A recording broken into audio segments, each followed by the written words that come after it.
अरे राम राम राम राम। इतनी जोर की बारिश हो रही है।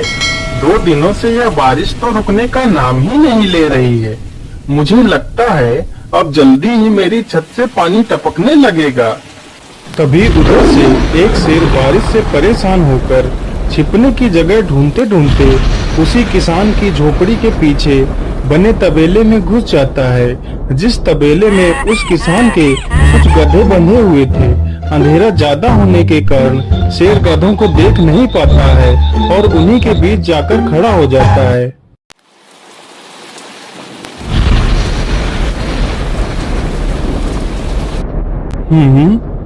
यहाँ से तो किसी मनुष्य की आवाज आ रही है। चलो चुपचाप बैठा रहता हूँ, जैसे ही यह आदमी मेरे करीब आएगा मैं इसे खा लूंगा। हाय हाय हाय, यह बारिश कब रुकेगी? ऊपर से यह टपका भी आ गया। अब मैं क्या करूं? इस टपके से कैसे बचूं? इतना तो डर मुझे शेर और बाघ से भी नहीं लगता है जितना डर मुझे इस टपके से लगता है। अरे यह टपका कौन है?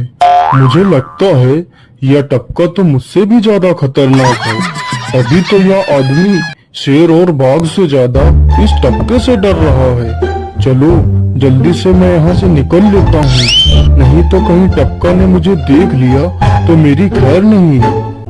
ओहो, अब मैं इस टपका से कैसे बचूं? चलो जल्दी से मैं अपनी मौसी के घर चला जाता हूँ।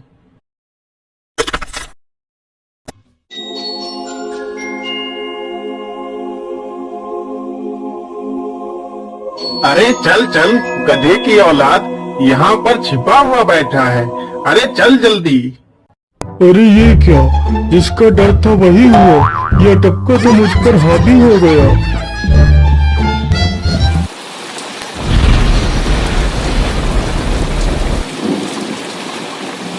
कैसे बचूं? कैसे बचूं? इस टपका से मैं कैसे बचूं?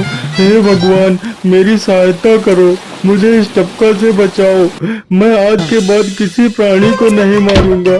मैं मांसाहार छोड़ के शाकाहारी बन जाऊंगा। भगवान मेरी रक्षा करो। शेर को दौड़ते दौड़ते रात से सुबह हो जाती है।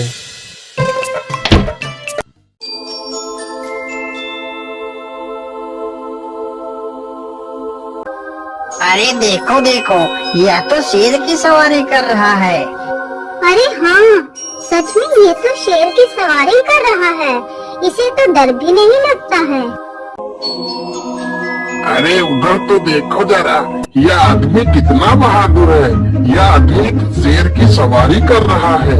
जिस शेर को देखकर हमारी धोती आगे से गीली और पीछे से पीली हो जाती है, यह तो उसकी सवारी कर रहा है। ये गांव के लोग भी ना पागल हो गए हैं जो इस गधे को शेर। अरे बाप रे, यह तो सच में एक शेर है। हे भगवान मेरी रक्षा करो, शेर तो मुझे खा ही जाएगा। राम राम राम राम राम। अब क्या होगा? इस शेर से कैसे बचूं? अरे यह तो एक बरगद का पेड़ है। यही अच्छा मौका है, जल्दी से इस बरगद की जड़ पकड़कर ऊपर चढ़ जाता हूँ।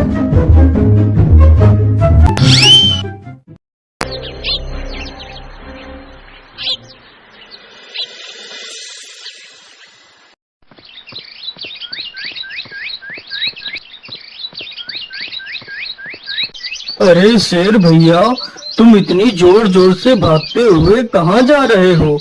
आप तो बहुत डरे हुए लग रहे हो। आप तो जंगल के राजा हो, आपको किसका भय है? टपका, वो टपका मेरी जान के पीछे पड़ा है। अरे शेर भैया, जरा मुझे बताओ वो टपका है कहाँ? अरे भालू भैया, वो टपका मेरी पीठ से उतरकर उस बरगद के पेड़ पर चढ़ गया है। उसने मुझे रात भर खूब दौड़ाया है। वो तो भगवान का शुक्र है कि मैं जिंदा बच गया। चलो शेर भैया, मुझे उस टपके के पास ले चलो, जरा मैं भी तो देखूं आखिर ये टपका है कौन। अरे नहीं भालू भाई, बड़ी मुश्किल से तो मेरी जान बची है। मैं अपनी जान फिर जोखिम में नहीं डालूंगा। तुम्हें जाना है तो जाओ। अच्छा, ठीक है शेर भाई, तुम यहीं रुको, मैं अभी बरगद के पेड़ पर देखकर आता हूँ। आखिर ये टपका है कौन? जाओ जाओ बच्चों, जब वो टपका तुम्हारे ऊपर हावी होगा तो पता चलेगा। अरे कहाँ है यह टपका जिसने राजा जी की हवा टाइट कर दी? चलो इस पेड़ पर चढ़कर देखता हूँ। अरे बाप रे बाप, शेर क्या अकेला कम था, जो भालू भी आ गया। मुझे लगता है कि आज मेरी मौत निश्चित है। भालू पेड़ पर उल्टा होकर चढ़ने लगता है। तभी किसान और तेज से कांपने लगता है। कांपने की वजह से किसान के हाथ से छड़ी छूट जाती है और उल्टा होकर चढ़ रहे भालू के पिछवाड़े पर जा लगती है। भालू धड़ाम से जमीन पर गिरता है।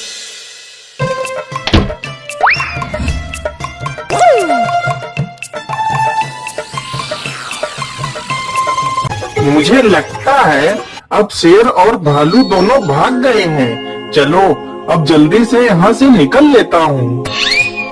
सारे राज्य में यह बात फैल गई कि हरिया किसान बहुत ही बहादुर है और वह शेर की सवारी कर लेता है। धीरे धीरे यह बात राजा तक पहुँच गई।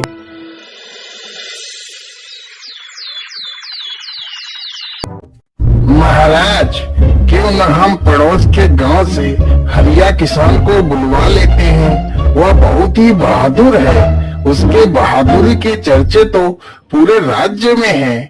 मुझे पूरा विश्वास है वह इस काम को जरूर कर सकता है। वह इस दुष्ट शेर को जरूर पकड़ लेगा। सैनिकों, हरिया किसान को आदर पूर्वक हमारे दरबार में पेश किया जाए। महाराज, आपने हमें याद किया, बताइए क्या बात है। मालिक, हमसे कोई भूल हो गई क्या मालिक? नहीं हरिया, तुमसे कोई गलती नहीं हुई है। यह कुछ लोग पड़ोस के गांव से आए हैं। इनका कहना है कि इनके गांव में कोई दुष्ट शेर आ गया है जो इनके पशुओं को उठाकर ले जाता है और उन्हें मारकर खा जाता है। हमने तुम्हारी बहादुरी के बहुत सारे किस्से सुने हैं। तुम बहुत ही बहादुर हो, इसलिए मैं तुम्हें उस शेर को पकड़ने की ये जिम्मेदारी सौंपता हूँ।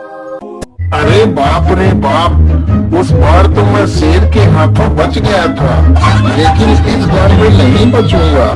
अगर मैंने महाराज को सच सच बता दिया तो झूठ बोलने के जुर्म में मुझे फांसी पर ही चढ़ा देंगे। अरे हरिया, तुम मन ही मन क्या बड़बड़ा रहे हो? कुछ नहीं महाराज, कुछ नहीं। मैं सोच रहा था कि मैं शेर को कैसे पकड़ूं। ये लो हरिया, कुछ स्वर्ण मुद्राएं रख लो, ये तुम्हारे काम आएंगी। क्या करूं, कैसे पकड़ूं उस शेर को? ये महाराज ने भी मुझे कैसी दुविधा में डाल दिया है। क्या करूं, क्या करूं? हाँ, मिल गया। फिर हरिया बाजार से एक रस्सी और एक जाल तथा एक बकरी खरीद कर लाता है। चलो जल्दी से, मैं यहाँ पर एक गड्ढा खोद देता हूँ।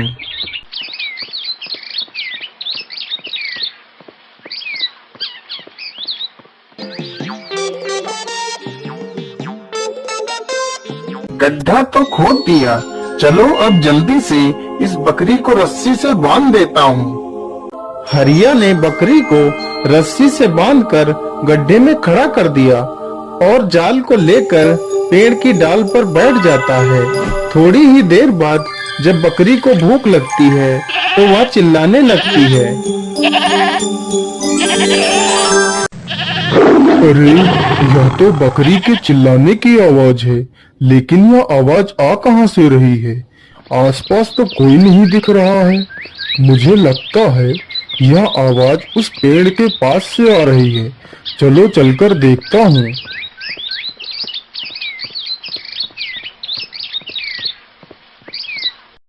अरे वाह, आज तो शिकार मेरे पास खुद चलकर आ गया। शेर तुरंत ही बिना देर किए हुए गड्ढे में छलांग लगा देता है। तभी किसान तुरंत ही बकरी को ऊपर खींच लेता है और जाल को गड्ढे के ऊपर गिरा देता है। शेर गड्ढे में ही फंस जाता है। यह देखकर गांव के सभी लोग बहुत ही खुश हो जाते हैं।